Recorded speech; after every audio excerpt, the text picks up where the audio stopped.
Hi. Today we're going to talk about the money creation process. This here is a man named Bob. Bob is known as a horrible human being. Unfortunately, Bob just won the lottery. Fortunately, there's only $1,000.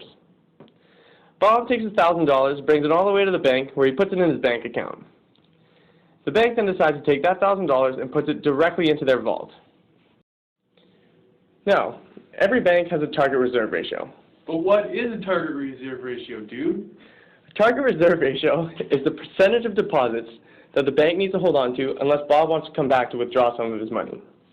In this case, that target reserve ratio is 10%. That means the bank needs to hold on to $100 of Bob's $1,000 in case he comes back to get it later. This leaves them with $900 left over. This is their excess reserves. So what does this bank do with their excess reserves? They decide to take this $900 of excess reserves and they loan it out. In this case, they loan it to a man named Charlie. Thanks, man. Charlie takes that $900 and decides that he wants to buy a new car. He hits up Craigslist, and sooner or later, he decides he wants to buy this $900 car off a man named Dave. Dave gets super stoked and decides he wants to put that money in the bank. He runs all the way there, takes his $900 and deposits it immediately. The bank then takes that $900 and puts it in their vault. So if you remember from earlier, there's already $100 of Bob's money in the vault.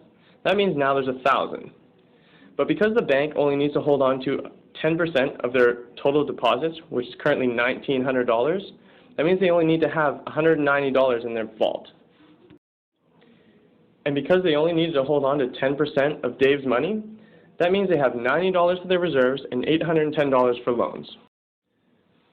So the bank uses that $810 for loans, someone comes and borrows it, then comes and returns it, and someone else comes and borrows that, and then returns it again. And this process of deposits and loans repeats over and over until eventually the change in deposits is equal to the change in reserves over their target reserve ratio. In this case, the change in reserves is $1,000. If you divide that by the target reserve ratio of being 10%, you'll end up noticing that the change in deposits is $10,000. Now, if you take a look at this awesome T-chart, you'll notice that there's $10,000 in deposits, $1,000 in reserves, and $9,000 that the bank is used for loans. Of course, that's under the assumption that the owner has no capital and that nobody's spending their money as cash drain.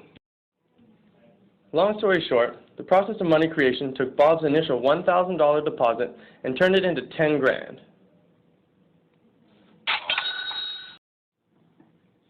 So it turns out Bob wasn't such a horrible human being after all.